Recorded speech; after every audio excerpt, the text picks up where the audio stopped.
they had the plan drawn up. At that time, they say, whoever donate 1 million, we will have the building named after that family.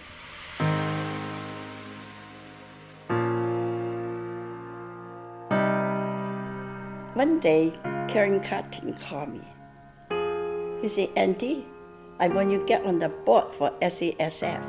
I said, what's SASF?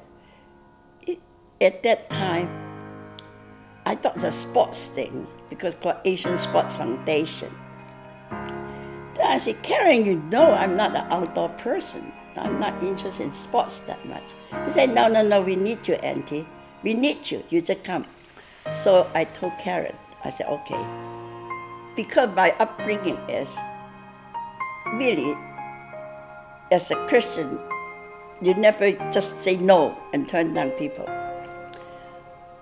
So I said, okay, Karen, let me attend one of your board meeting, and I let you know.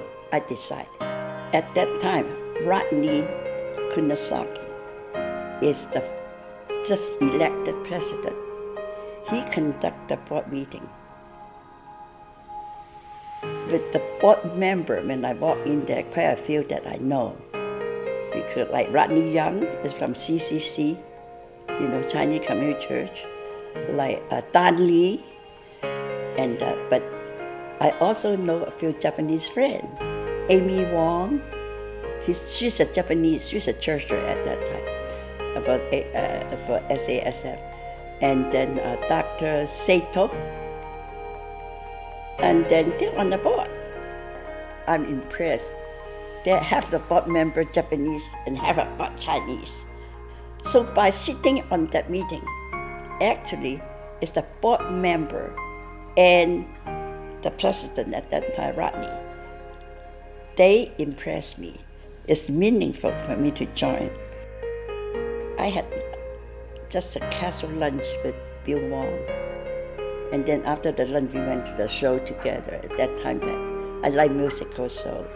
And Bill, in the afternoon, Monday after lunch, we go to the show, and with his wife. So I talked to Bill. I said, Bill, I have just made a pledge donation to SASF. I find the organizations are meaningful. I was so lucky. I talked to Bill, and Bill said, okay, Ellen. I said, not only that, you can have something for your 5 sons, put the name after your father or Wong Center, whatever it is, in memory of your father. And then Bill was very good to me. He said, okay, Ellen, if that's the case, I let you know in 10 days' time.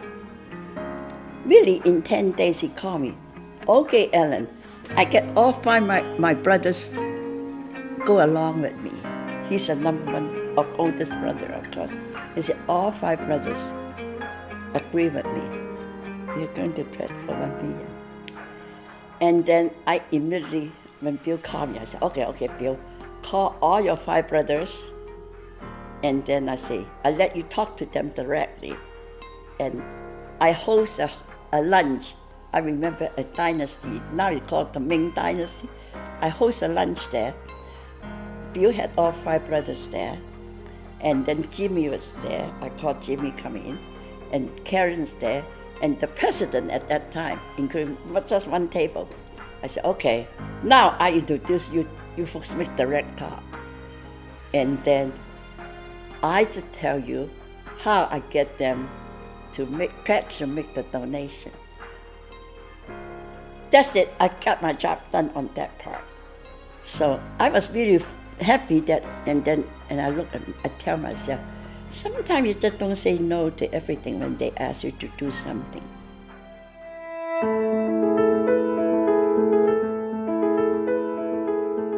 Nobody knows before I got married, what did I do?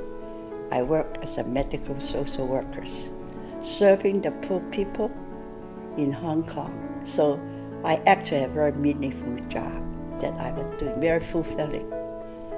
And my whole family, my mother, father, sister, they all came to the United States. And I was the only one left behind because I don't want to leave my job. I had to give my credit all to my father. He taught me, instilled me my strong personality, right principle, right on my backbone. I carried that on today in my lifetime, following what my father taught me. He said, you know what's the most important thing in your life? Is giving. He said, you come in your life, it's to serve, it's not to be served. That's what he taught me. He really taught me in that. He said, once you get your own basic need satisfied and fulfilled, once you get your duty done to educate your children, he can be on their own, then you would taste the biggest joy in your life is keep on giving.